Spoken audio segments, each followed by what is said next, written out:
शराबी पति। मेरा नाम रानी है। मैं बहुत ही लोअर मिडिल क्लास परिवार की लड़की हूँ। मेरा परिवार बड़ी मुसीबतों से अपना गुजारा चला रहा है। मेरे घर में अब एक परेशानी है। मेरी शादी की कितने ही रिश्ते अब तक मेरे घर वाले देख चुके हैं, लेकिन किसी को मैं पसंद नहीं आई। देखने में इतनी अच्छी नहीं हूँ ना। संस्कार और स्वभाव सब बाद में आते हैं, पहले रंग आता है, इसलिए अभी तक मेरी शादी नहीं हो पाई। फिर एक दिन पिताजी को सामने से एक रिश्ता आया। लड़का दिलीप था और जैसे कि उन्होंने बताया था, लड़का कहीं प्राइवेट जॉब करता है, 15,000 लेकर आता है। पिताजी और माँ ने ज़्यादा पड़ताल नहीं की और मेरी शादी पक्की हो गई। शादी के लिए मेरे भी कई अरमान थे। मैं चाहती थी कि पिताजी की चिंताएं थोड़ी कम हो जाए, इसलिए मैंने भी हाँ कर दी। पिताजी ने पेट काट कर मेरी शादी के लिए कुछ गहने बनवाए थे। ज़्यादा तो कुछ हम दे नहीं पाए और उनकी तरफ से कोई डिमांड नहीं थी। पिताजी को लगा कि बच्ची की किस्मत अच्छी है जो उसे इतना अच्छा घर मिला, और शादी हो गई और मैं विदा हो गई। सुहागरात को मैं अपने बिस्तर पर बैठी उनका इंतज़ार कर रही थी। मेरे मन में कई तरह के ख्याल थे। मैं थोड़ी घबराई भी।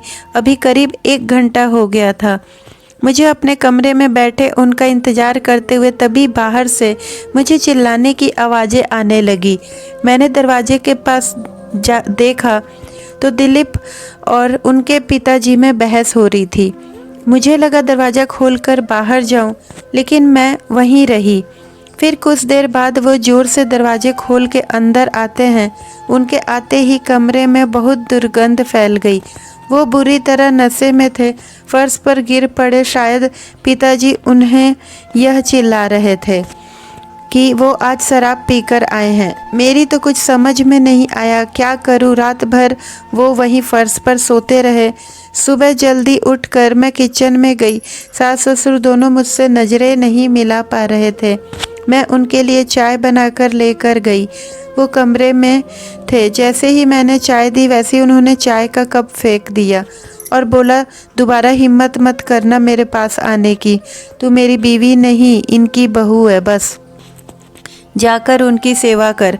सास को कप गिरने की आवाज़ आ गई थी। मैं किचन में गई, तब मेरी सास मुझसे बोलती है, पत्नी के आने से पति की ज़िंदगी में बहुत बदलाव होता है। आने से कई बिगड़े आदमी सुधरते देखे हैं हमने। मैं कुछ नहीं बोली, सिर्फ इतना ही सोच रही थी कि यह मेरे साथ क्या हो गया। जिस बच्चे को उसके माता पिता नहीं बदल सके, उसे मैं कैसे बदल सकूंगी। ऐसे लड़के से किसी की शादी करना क्या सही है?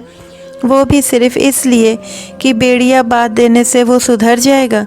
वो अगली रात फिर कमरे में आए, मेरी तरफ देखा भी नहीं और सो गए। सुबह जब मैं उठी तब मेरे कमरे का कबाट खुला था। उसमें रखे मेरे गहने गायब थे। मैंने जाकर यह बात अपनी सास को बताई। वो ज़्यादा कुछ बोली नहीं, सिर्फ यही बोली कि अपनी चीज़ें तुम संभाल कर नहीं रख सकती क्या? दिलीप जी भर घर नहीं थे। मैं समझ गई कि वो ही शायद मेरे गहने भी ले गए हैं। उस दिन पूरा दिन और पूरी रात वो घर ही नहीं आए जी।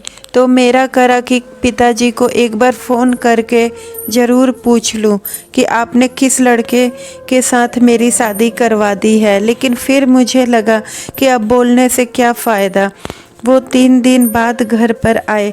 आते ही उनके और उनके पिताजी के बीच बहस कहा सुनी हुई। मेरी सास ने मुझे फिर ताना मारा कि बहू लाए थे कि चलो बेटा संभल जाएगा, लेकिन उसके आने के बाद तो ये और ज़्यादा बिगड़ गया है। मैंने भी सोचा कि मैं इतनी जल्दी तो हार नहीं मानूंगी, इसलिए मैंने अपने आंसू नहीं गिरने दिए।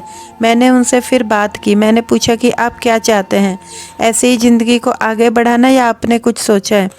वो बोले कि तुझे जो करना है तू कर, मुझे तेरी शक्ल भी नहीं देखनी। मुझे थोड़ा गुस्सा आया और बोली कि फिर आपने शादी क्यों की? वो ज़ोर से बोले, शादी मेरे घर वालों के कहने पर की। मुझ पर कर्जा था 2 लाख का, वो उन्होंने तभी दिया जब मैं शादी को माना। फिर मैंने बोला, तो फिर आपने मेरे गहने भी इसलिए लिए थे? बस मेरे इतने बोलने पर उन्होंने ज़ोर से चाटा मार दिया। मैं जैसे सुन्न रह गई। अभी 7 दिन भी नहीं हुई मेरी शादी को और मेरे साथ यह हो रहा है।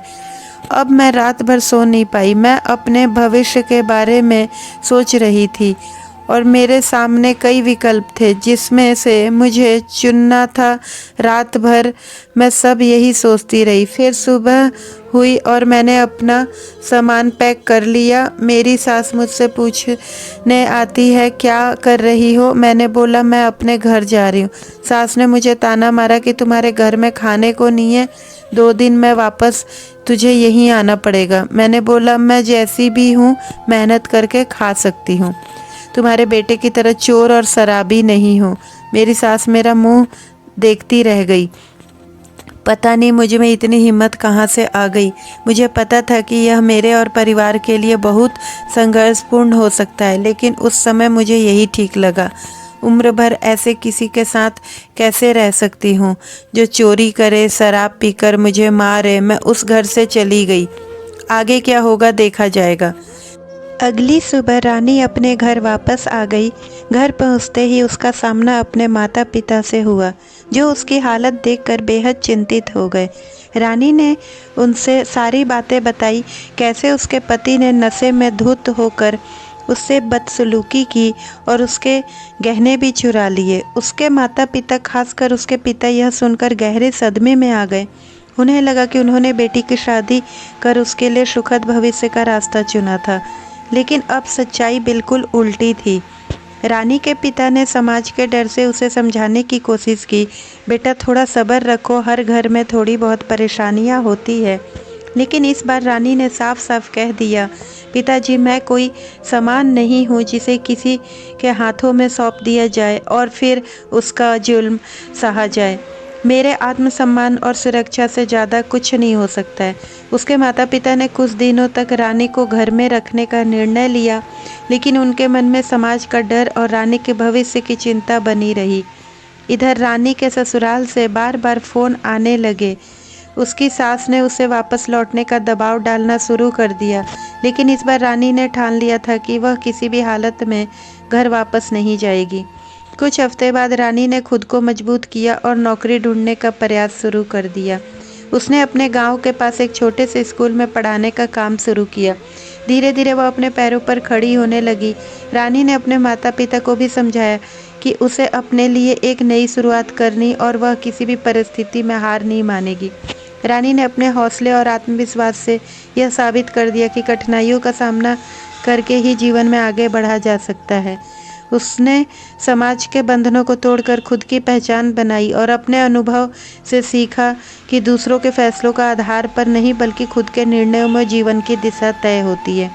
समाज की नज़र में रानी का कदम भले ही साहसिक हो, लेकिन वह जानती थी कि आत्मसम्मान और स्वाभिमान के बिना कोई रिश्ता टिक नहीं सकता। धीरे धीरे उसके आसपास के लोग भी उसकी हिम्मत को पहचानने लगे और उसकी सराहना करने लगे। उसने अपने जीवन को फिर से जीने का नया रास्ता चुना, एक ऐसा रास्ता जो केवल उसके आत्मविश्वास और संघर्ष की बुनियाद पर खड़ा था।